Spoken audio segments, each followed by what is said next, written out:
睇完一套精彩嘅電影，如果大家好多年後都仲記得入邊嘅劇情，我覺得係好正常嘅事。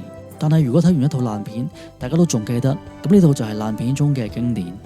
關於港產爛片，最近我做咗少少嘅資料搜集，綜合咗網上評論同埋自己嘅睇法，整合咗一集香港史上10大爛片。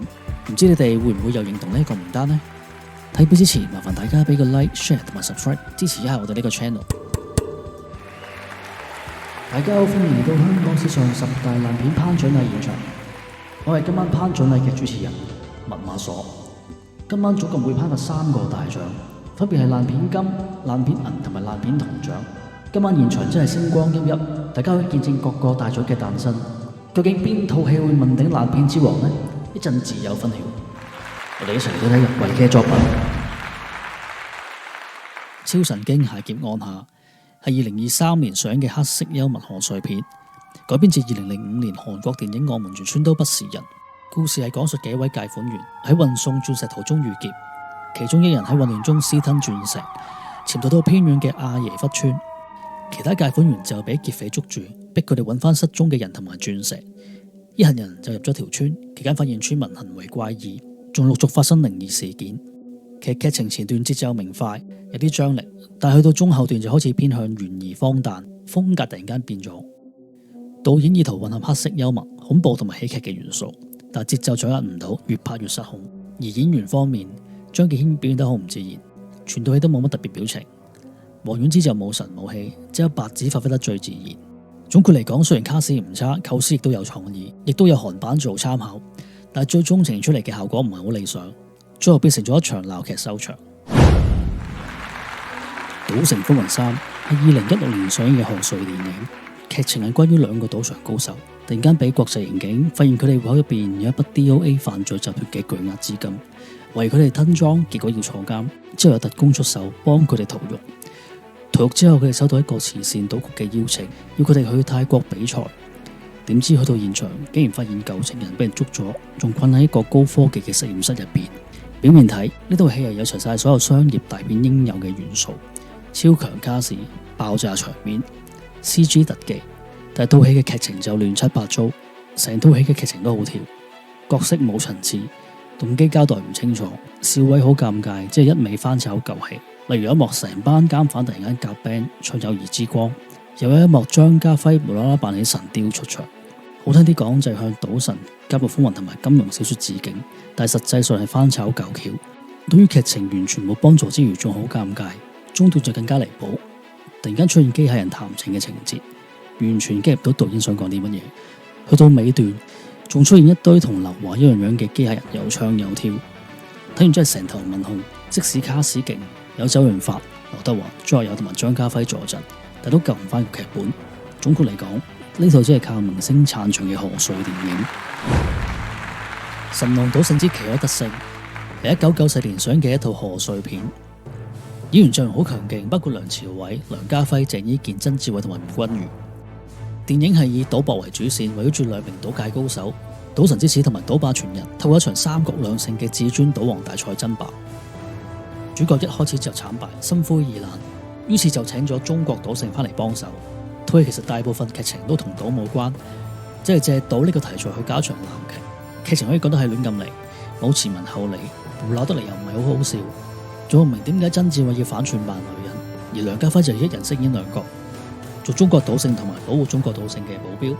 但係兩個角色嘅外形同演繹都係差唔多。總括嚟講，《神龍賭聖之奇可得勝》係一套典型為賀歲而賀歲嘅作品，夾硬將一堆明星砌埋，加埋啲賭博嘅場景，搞到幾個爛嘅，最後以 TVB 式嘅恭喜發財就完場。我阿媽發仔瘟係2005年一部港產歌舞片，故事係關於家燕姐要揾佢失散多年嘅仔。呢套戲最大嘅巨頭就係揾嚟美國 American Idol 紅人孔慶祥做男主角。佢香港曾經有極高嘅知名度，但係 sorry 佢嘅叫座力係完全唔成正比。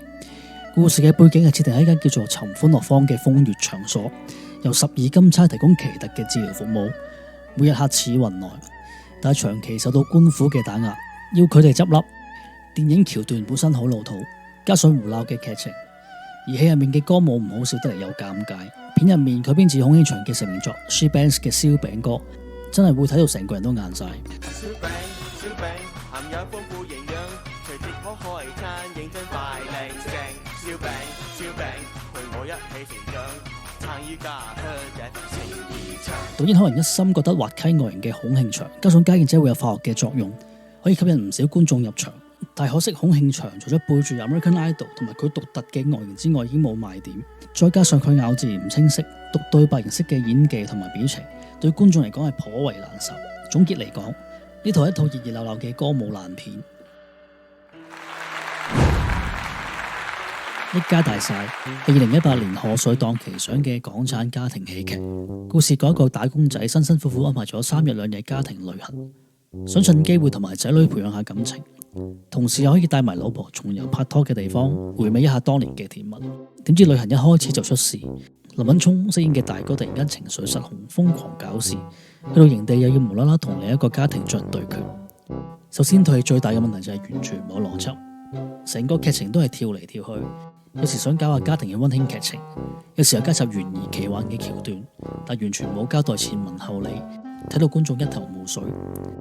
例如入到營地，無啦啦要同另外一個家庭進行對抗賽，公園突然間又出現咗一隻巨型嘅雀，蘇玉華竟然可以同隻雀仔傾偈，成件事冇解釋過，亦都冇前文後理，亦都冇後續。另外林敏聰飾演嘅大哥就更加浮誇，對佢表現好似精神病咁，成套戲佢只係不斷搞過時嘅食字劇同埋黃色笑話，好似仲停留緊喺開心字典嘅年代，越睇越尷尬。總結就係李思捷想拍到賀歲片娛樂大家，但係最後竟然變成咗一場鬧劇收場。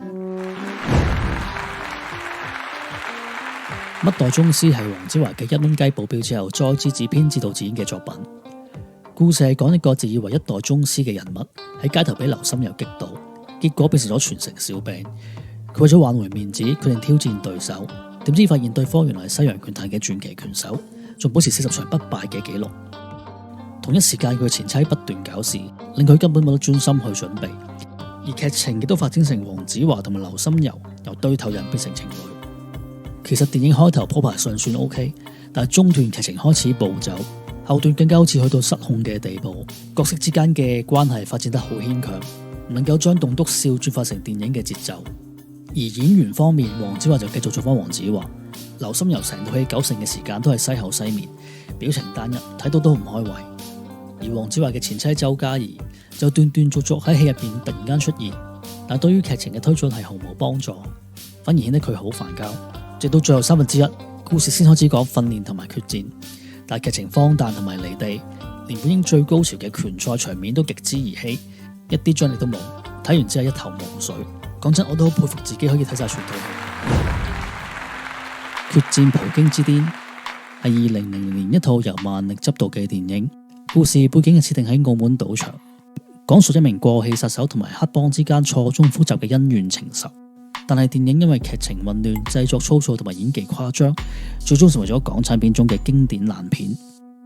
電影嘅劇情係支離破碎，缺乏清晰嘅邏輯，角色動機完全模糊不清，過氣殺手同埋黑幫恩怨來龍去脈完全交代唔清楚，導致故事難以引起共鳴。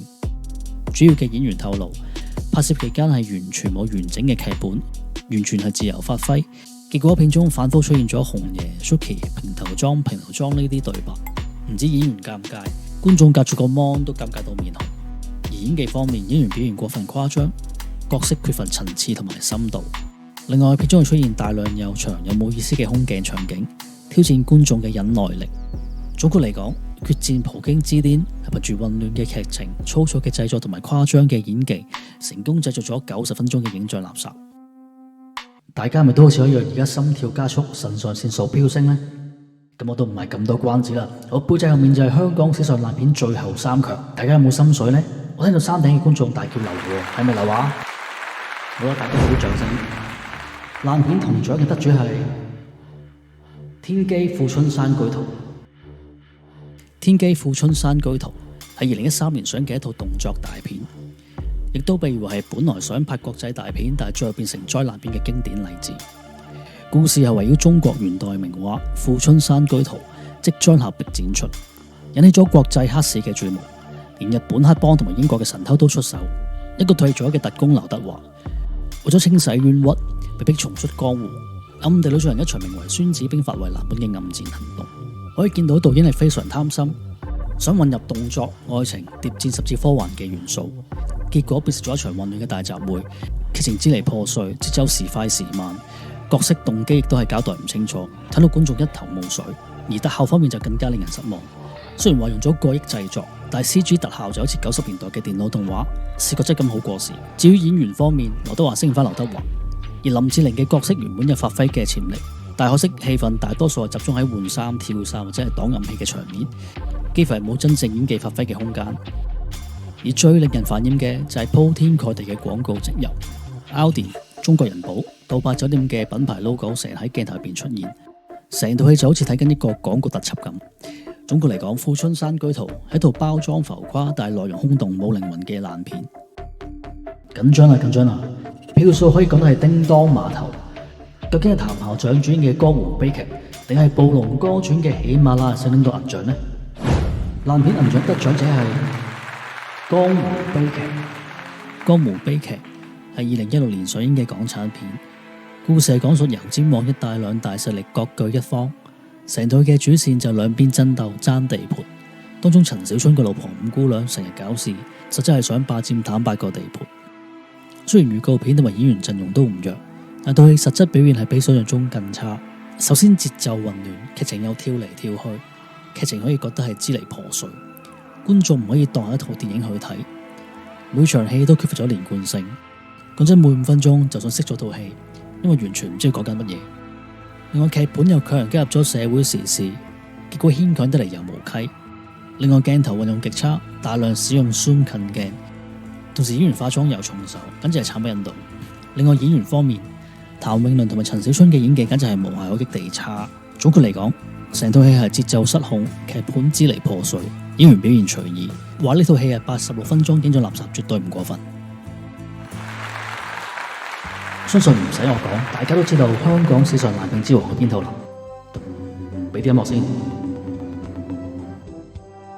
香港史上10大爛片金獎係5個字：喜馬拉雅星。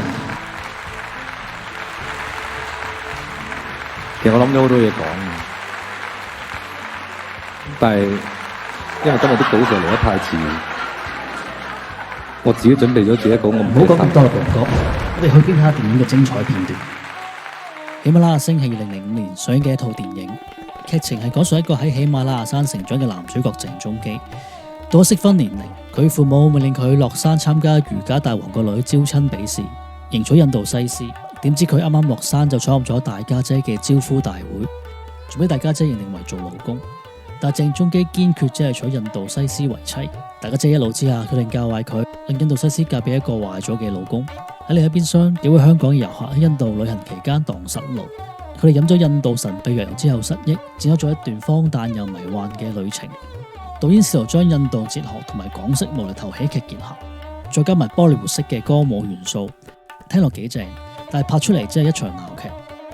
電影想帶出訊息，但又要搞笑。宗教哲學太過抽象，笑到又低級，結果兩頭唔到岸。另外鄭中基嘅表情實在太過誇張，重重複複，仲有劉青雲不斷模仿 Mr. Bean， 令到成套戲嘅煩厭程度加分。喜馬拉雅星本來想拍一場哲學、旅遊同埋搞笑嘅奇幻旅程，但係結果變成咗大集會。劇情鬆散之餘，再加埋演員嘅誇張失控演出，令觀眾好難投入。整體感覺就好似拍緊一場失控嘅賀歲片，令人睇到一頭霧水。我哋多謝今晚所有嘅得獎者，同埋多謝喺電視機前面睇直播嘅觀眾。下次再見，拜拜！大家熄機瞓覺前記得 like 同埋 subscribe 埋呢個 channel。呢個 channel 名叫做流量密碼案內所。拜拜。